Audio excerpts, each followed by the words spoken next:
So what this is going to do is the unions are going to cause big companies like Amazon, especially tech-driven companies that are familiar with technology or even building it themselves.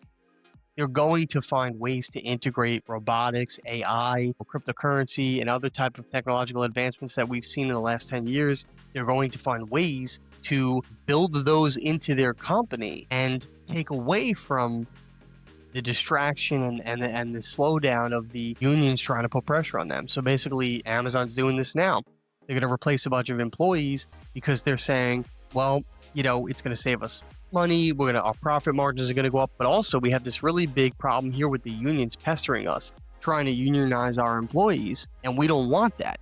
But they're probably going to gain enough pressure over time to be able to be successful, because that's just typically what happens with unions. Once they set their eye on something, if they just keep pushing at it, they tend to win because they eventually convince enough of the people to join them, and then that puts pressure on Amazon. You can't fire 500,000 people and then replace them with 500,000 other people in one shot. It wouldn't work that way.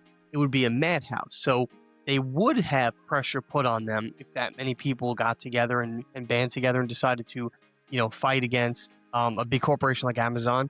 Amazon would eventually have to come to an agreement with the unions. So what they're saying instead, it looks like, is, well, forget it then. We're not going to go with this union thing, but they're not going to give up. So there's only one way to really get away from this. Replace the people with robotics. There'll be less people to fight against us.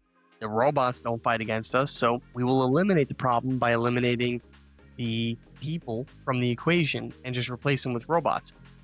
So the unions are almost kind of causing these people to lose their jobs over time through robotics replacement, because they won't stop pestering the big corporation to pay their fair share, when in reality, they're trying to help the employee.